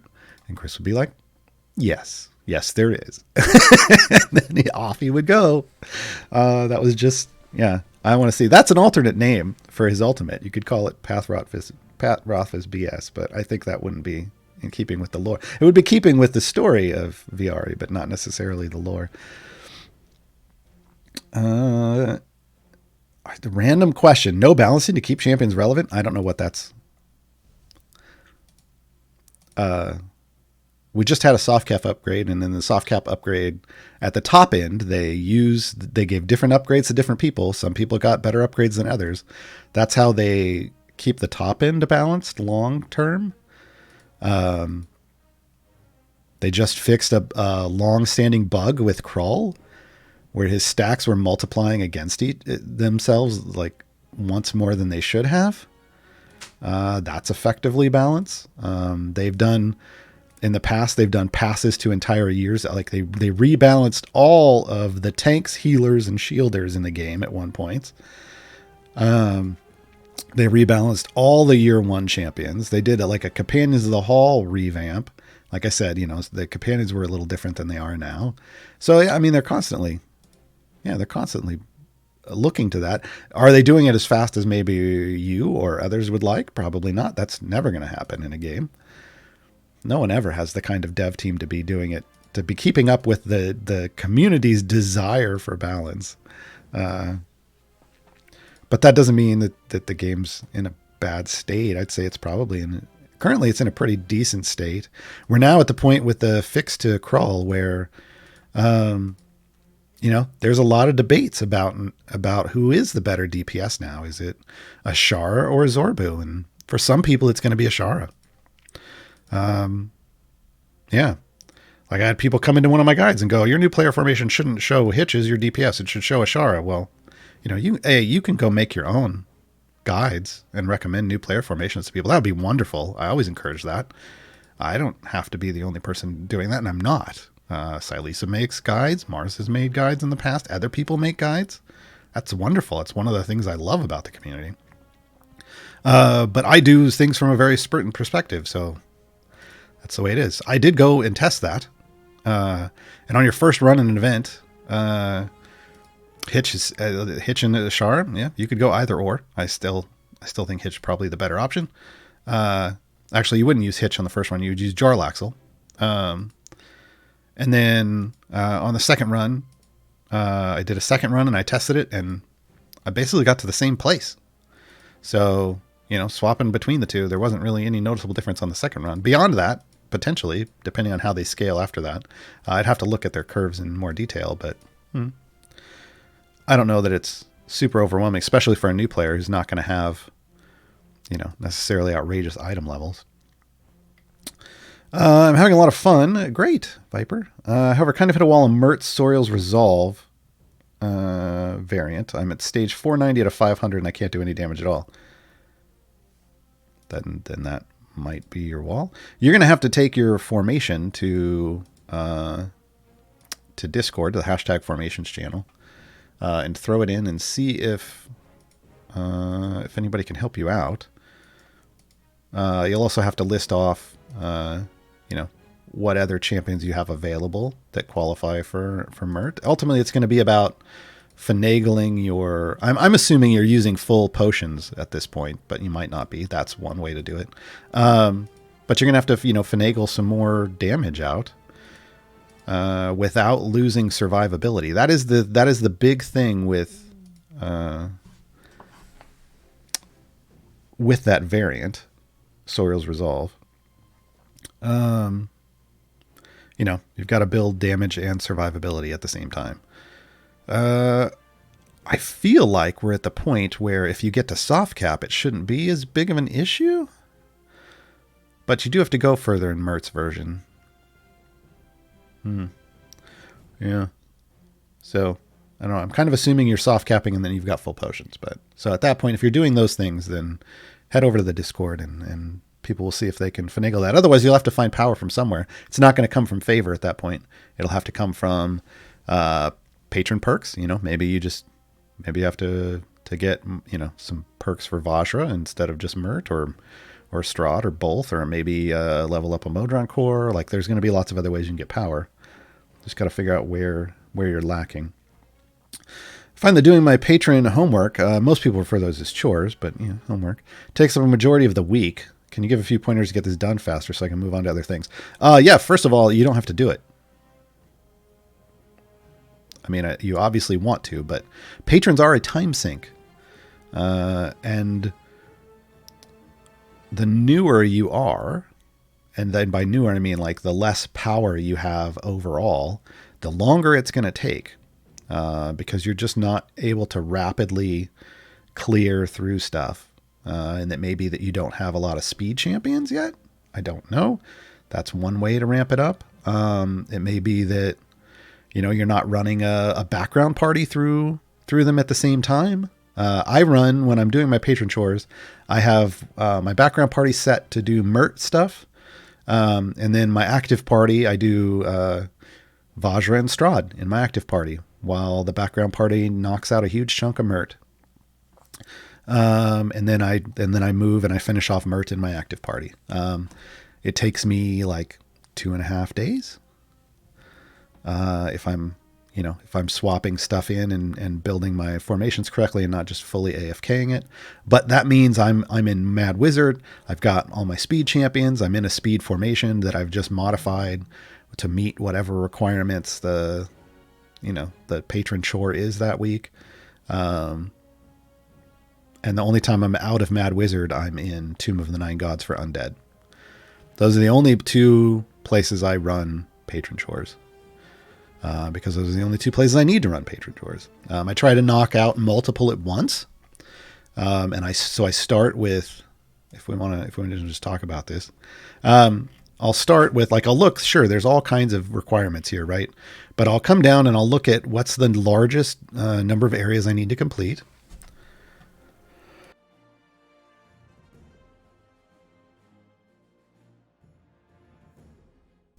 Oh, that's better.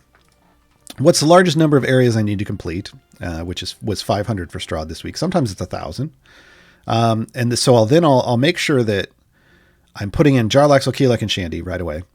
And then I build out a speed group around that. But while I'm building that, is there anything else I can include? And I could include Artemis.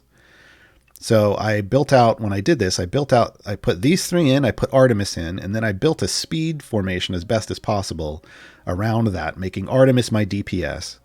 But that included these. And in doing that, I knocked out everything except, because Keelek was required, I didn't get to do this healing one. But it worked for all the rest. I set it, my reset at 280, which cleared the two resets of 200 and higher. I was in Mad Wizard, so I was getting this. This comes automatically from bosses. Mad Wizard had beasts. Mad Wizard has bosses. This was just a freebie, and this just comes from me buying, my time gate piece. This is open a Straud patron chest. So I had a patron chest. I just opened the patron chest for whatever. But yeah, so that kind of super easy. But I got everything else going on at once by resetting at 280. So this got knocked out after the first reset. This was one more run to 280. And then I removed healers, but kept speed champs in, ran to 280 again, right? With this. This was done by then. And then on the way to get the free play cap was just full speed group, and nothing else. And at the end I had to sit and farm some bosses after I reached the cap, but that was it. Right. So that's how I go through, and do that. And I target whatever the highest is, and I try to make that, but I know that I'm going to be running. I mean, you get 2 gems, the free play cap is 5,000. You get 2 currency per level. So I know I'm going to be running 250 or 2,500 levels. It's just how am I attacking those 2,500 levels, right? If you have 2, sometimes you'll get 2 that are 1,000 levels each and they're not cooperative. And people are like, but it's look, you're running 2,500 levels anyway. Now you just have to figure out how to make that work as quickly as possible, right? So a lot of these this week, these were 250s. Now, where I said you have to have a certain amount of power. Hey, Never Borderline, thank you for the gift subs. Supporting the Scene in Games channel helps to support shows like this. And I like shows like this, but also all the other cool shows that are on the channel. My 2 favorite shows are Champions of Lore on Mondays, hosted by Trevor with B. Dave Walters and Aaron M. Evans, or Aaron of 1,000 Evans. And Bardic Inspiration, which will be returning in a couple weeks. That's on Tuesdays with Dylan and Jason Charles Miller, where they make songs from scratch about stuff in the game in 2 hours, and they're amazing. I love that show. Anyway, when you're a newer player, it's hard to get to clear 200 in one run, right? Or 300 in one run. So having more power helps a lot. But with these others that are just 250 areas, if you can't clear 250 in one run, then you do 2 runs to 125. That works too.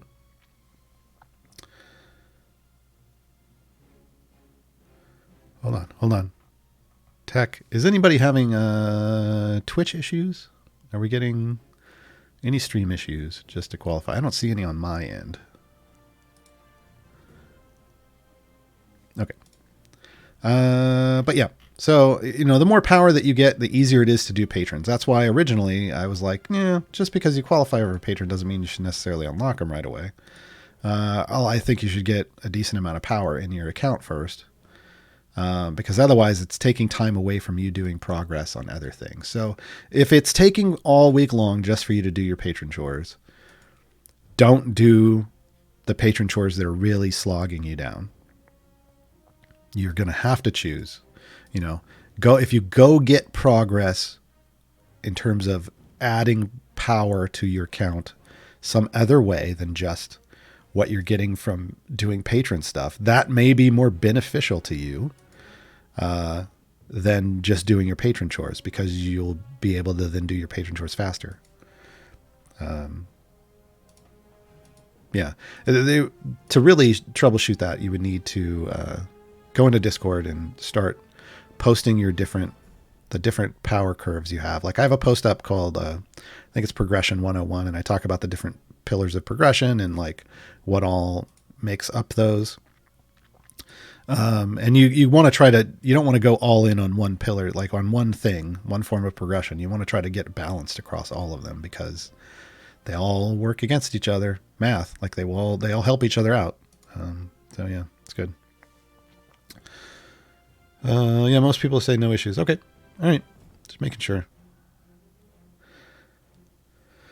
Oh yeah, and as BA Billy G says in chat, some patron chores you can knock out when running a patron variant as well. So yeah, if you're doing patron variants to help yourself get more influence already, start off with those during the week, because you're going to clear out some of those other things that can be done anywhere, and then you only have to focus the free plays. You'll still have to do 2,500 levels in a free play, but then you can more focus on the specific things that you want to hit in that regard.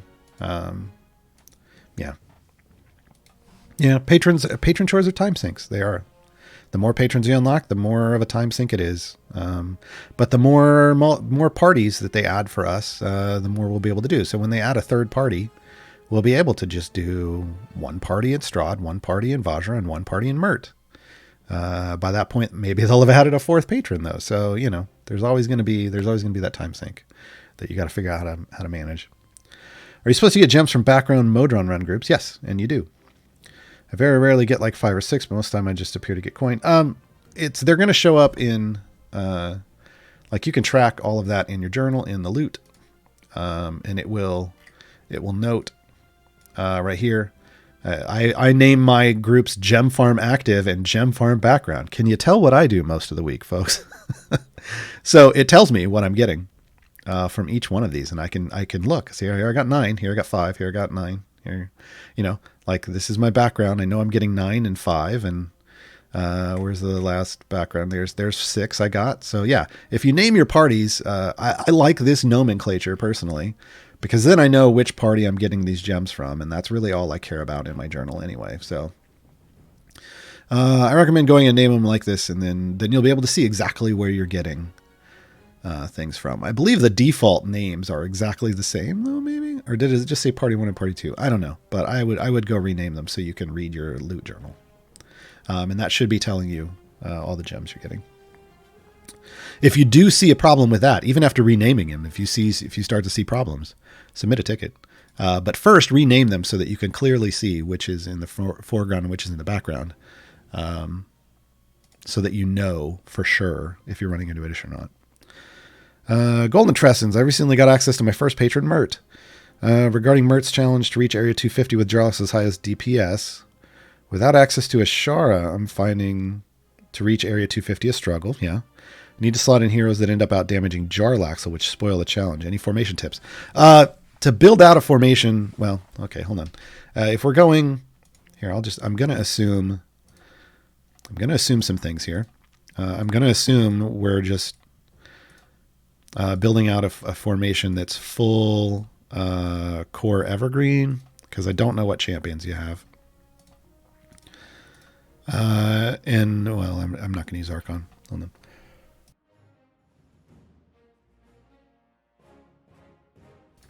Okay, so if I am building a formation in the Swords Coast, because again, I do everything in Mad Wizard runs. So if I'm building out a formation in Sword Coast, I'm going to do something like this. I'm going to throw, Bruno, probably Shield Master if you're having trouble getting that far, because he will get some stacks. Nayeli would be in Devotion to make her the tankiest she could possibly be. Celeste is in Life Domain because putting her back here heals 2 columns in front of her, and you want to get some healing on. You're still at a point where healing will help out your tanking with Nayeli. Jarl Axel, you still want to go Master of Piracy for gold and not damage, because you're still at a point where gold is going to give you more damage, most likely, if you're not soft capping. If you were soft capping, you'd be getting way past 250. So, make sure you're going Piracy and getting yourself more gold. If you're using Ashara as your support, you're going to go Bond Dwarves and Elves, because Elves, Drow are Elves. They're Dark Elves. So that's going to support Jarl Axel and his way to becoming your top DPS. And I don't care what that one is. Hitch is going to come in and he's going to do some supporting. And then, if we stopped here if this is how we did this, I probably wouldn't use Minsk. I would do, this. Hold on. I would do this. This would be my preferred group, right? So the key here is making sure that, if you're using Nayeli as a tank to get to 250, you could use Tyrell as a tank if you're that far, but if you're using Tyrell and then you're bumping, oh man, my voice. If you're using Tyrell and you're bumping Nayeli back, if you don't have a swap for Nayeli becomes suboptimal, and that's a problem. But I'm trying to build just based off as generic a core champion group as possible. This focuses all the buffs onto Jarl Axel. Even though I've still got Ashara, who's a great DPS, and I've still got Hitch, who's a good DPS as well. They're all set to buff Hitch and not themselves, or Jarl Axel and not themselves. Hitch would buff both if I put him up here, but he still isn't going to outdamage at this point. Well, I didn't level him up all the way, but point being, you just got to make sure you're focusing all the buffs specifically onto the person that you want, and you're not if you're doing a third column situation, you're going to end up with 2 champions in this third column. If you set this up so that you would put your DPS back here, you're potentially buffing everyone here, and that's going to cause problems with Jarl Axel. Maybe that's what you need to get all the way to 250. I don't know. But yeah, in the end, if you try to, swap out and do a formation like this, obviously swap in buffers who are going to better buff Jarl Axel or whatnot. But if you still can't get there, then that may just be the game telling you you're not ready for that chore yet. That patron challenge isn't something you can easily do, so don't waste your time on it. It made that decision for you. You don't have to do that one anymore. And that's fine. All right. How do you go for feats? Do you prefer the 10% all champions damage or the champion's skill-specific feats? I'm friendly player without any of the gem purchase feats. So usually, you're just going to look at the numbers. 10% is just a flat 10% to damage, but you're going to want to look and see what these other feats buff, right? Celeste doesn't have, Celeste specifically doesn't have anything other than healing to offer. So, you would do, if you just want damages, you would try to do the damagey feats. But if you're looking at someone that's Calliope, who has, because she doesn't. Calliope is the worst feats in the game. This is it, folks. Calliope has 4 feats. 4. She doesn't even have a Bardic Inspiration feat. I don't understand Calliope. All right, let's find somebody else. Bruno. Yeah, so Bruno's got Rally, and he's got all champs damage 10%. If you would start off with whatever you have available, right? But once you can get the higher level version of 25%, you would use that. If you can get then Rally and Cry, that's 40% more. That's a 40% to a buff. Like the numbers say, hey, this is going to be the better option. Where you worry about the numbers is sometimes adding 1 to an ability might qualify you for a buff from a patron that is better than any of the bonuses you could get. I say this specifically because Zorbu, if he increases intelligence score by 1, like he has a 60% feat, which I have slotted, but he also has a 30% feat, or he could buff his Hunter's Pack by 40%, which would normally be, you'd run 60 and 40, right? But once you get, or even an 80 with Ceramorph Hunter, but once you get this intelligence score up to, and you add that in, it gets him to 13. If we come over and look at Uncle Straud gives... increases the damage of champions with int 13 or higher by 150%. This then becomes, adding that +1 to his int becomes the biggest way to boost his damage out of his feats, because he gets 150% bonus. So yeah, there's a lot of things you take into account, but usually the bigger the bonus, the better, but you have to make sure that whatever bonus, like whatever ability that is actually contributing to the thing you're trying to increase. If you're trying to increase damage, make sure that whatever that ability is increases the damage of champions.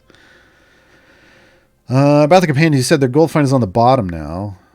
That's what I meant about the balance. Well, they're not gold find champions.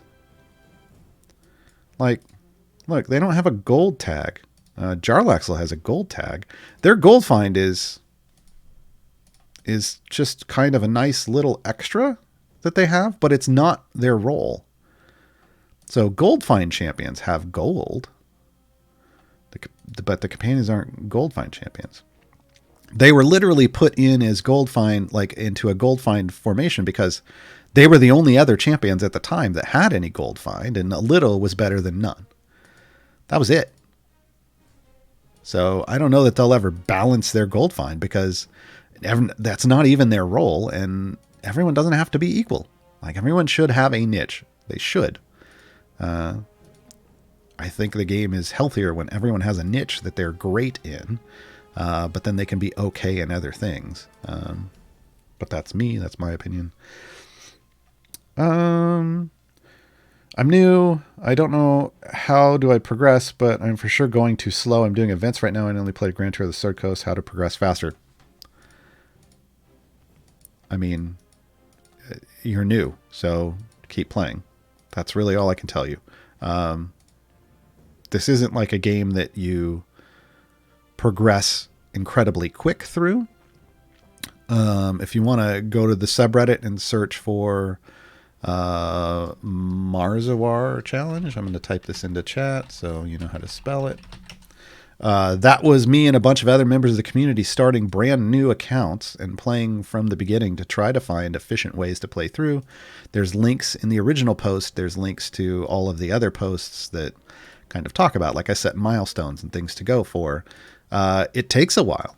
I completed all the stuff in that. I unlocked all the Evergreen champions. I completed the storyline in all but Icewind Dale.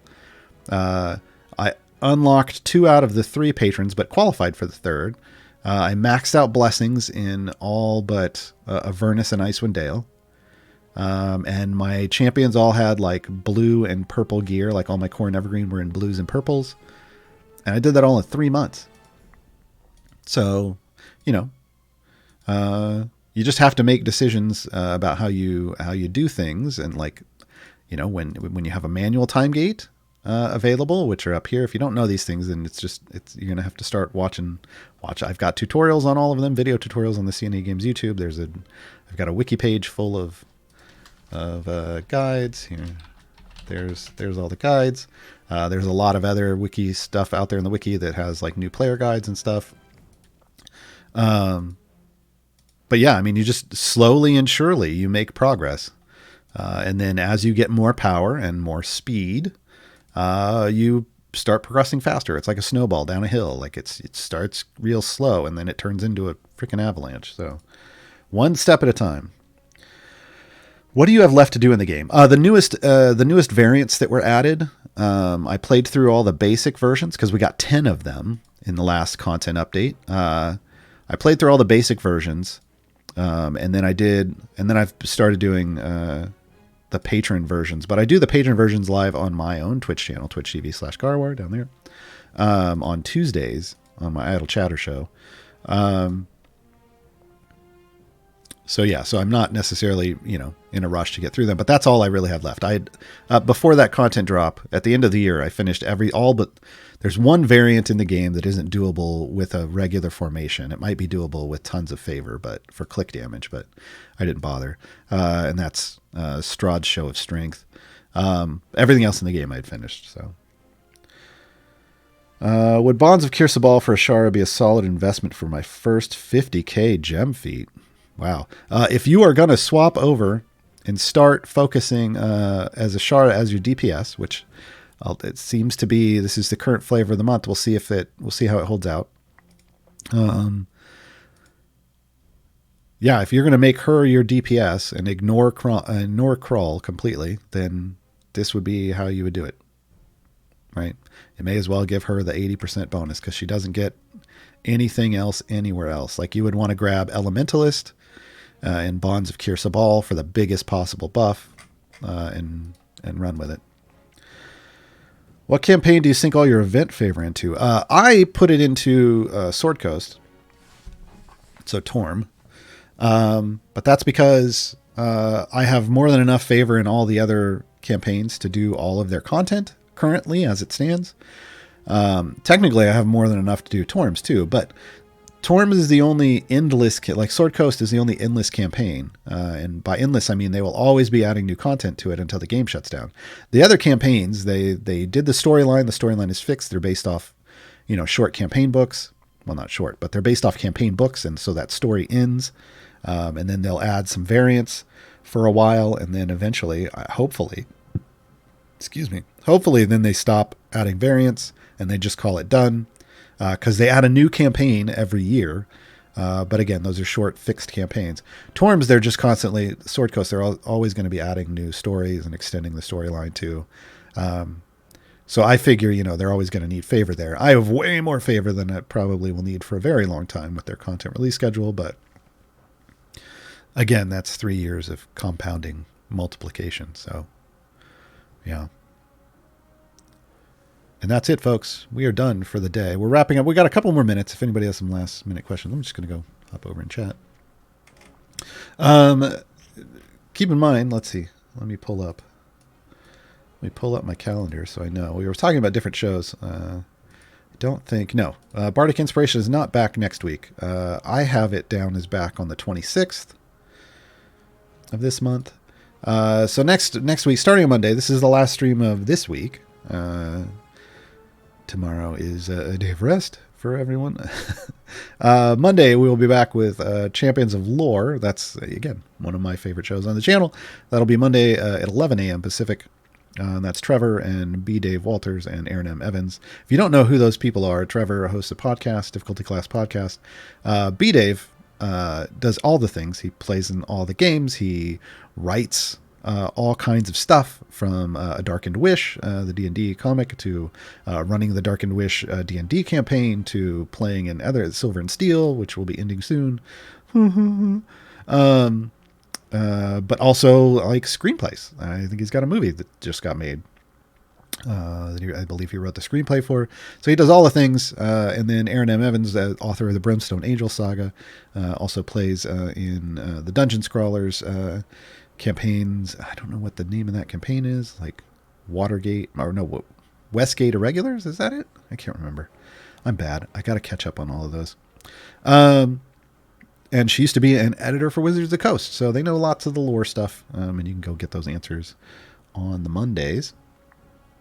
And then Monday afternoons at 1 p.m. they do Improvised Champions, which is the Masked Lord of Waterdeep Havant guides, plays through different adventures. I think they went to Hell. They're in Avernus right now, or they were in the last one, I think. And it's kind of done like a radio play. Basically, there are two voice actors, Mark Meir, who is the person who created Baeloth, or voiced Baeloth. So Mark Meir plays Baeloth on Improvised Champions, and they talk through and do chatter as they're playing through the game, along with Christina Ariel, who plays Is it Ashira? Azira? I can't remember her character's name. It's been a long week, folks. This last 2 weeks has been a year. Yeah, so they do that, and they voice the characters, but they also do running commentary. So improvisation, right? Improvised Champions on Mondays, and then Wednesday mornings, Evergreen Champions with the delightful Margaret and Satine Phoenix, who play through. Like, if you're a newer player, Evergreen Champions is a great show to pick up because they really just play through only with the Evergreen Champions. So those core and Evergreen Champions that you get. So you can see a lot of, new player formations and ask new player questions. And then the afternoon at 1 is Mars's Guiding Hand. Mars, like me, is just a member of the community who, made guides and helpful stuff. And he's brought in to answer questions. So you can do that with him. Thursday is Idle Insights. That's the dev show. We've gone long, but I'm still going to finish this. So if you want to talk to, straight to the source, that's Thursdays at 1 p.m. And then Fridays, Griddle Champions with Sean and Lee, where they make pancakes, pancake art of Dungeons and Dragons stuff, Idle Champion stuff. And then me on Friday afternoons, and then me on Saturdays. So yeah, there's a schedule. Thanks for hanging out with me this week. So I will see you next week. Stay safe. Yeah.